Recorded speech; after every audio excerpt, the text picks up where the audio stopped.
നമസ്കാരം.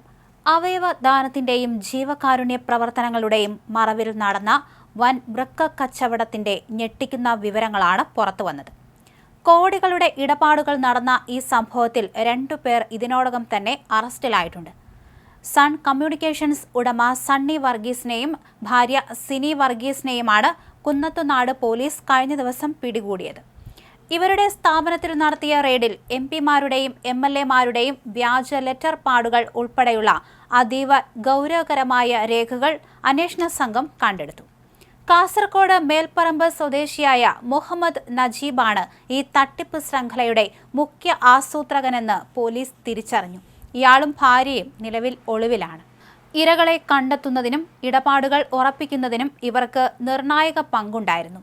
നജീബ് താമസിച്ചു വന്നിരുന്ന കള്ളനാട്ടെ വീട്ടിൽ മേൽപ്പറമ്പ് പോലീസ് പരിശോധന നടത്തിയെങ്കിലും ഇവർ സംസ്ഥാനം വിട്ടതായാണ് സൂചന. കുടുംബവുമായി വർഷങ്ങളായി അകന്നുകഴിയുന്ന നജീബ് തന്റെ രാഷ്ട്രീയ സാമൂഹിക സ്വാധീനം ഉപയോഗിച്ചാണോ ഇത്തരം വ്യാജരേഖകൾ നിർമ്മിച്ചതെന്ന കാര്യം പോലീസ് ഗൗരവമായി തന്നെ പരിശോധിക്കുന്നുണ്ട്. പ്രതികളുടെ സ്ഥാപനത്തിൽ നിന്നും വീടുകളിൽ നിന്നും കണ്ടെടുത്ത രേഖകൾ ഈ മാഫിയയുടെ ആഴം വ്യക്തമാക്കുന്നതാണ്.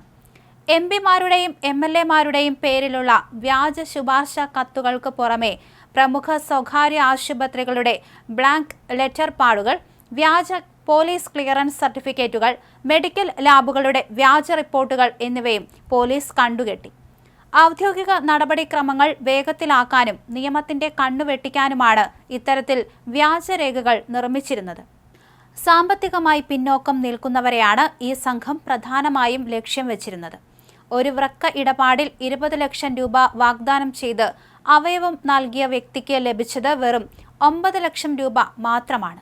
ബാക്കി തുക കമ്മീഷനായി സംഘം തട്ടിയെടുക്കുകയായിരുന്നു.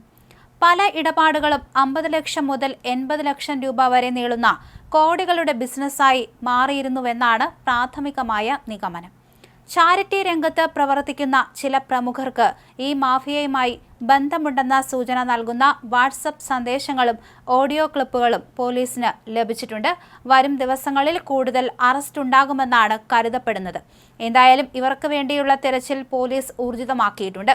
വളരെ നിർണായകമായ രേഖകളാണ് ഈ ഒരു സംഭവത്തിലേക്ക് വിരൽ ചൂണ്ടുന്നത്. അതുകൊണ്ട് തന്നെ ഇതിൽ മറ്റാർക്കെങ്കിലും പങ്കുണ്ടോ എന്ന കാര്യത്തിലും പോലീസിന് വ്യക്തത വരുത്തേണ്ടതുണ്ട്.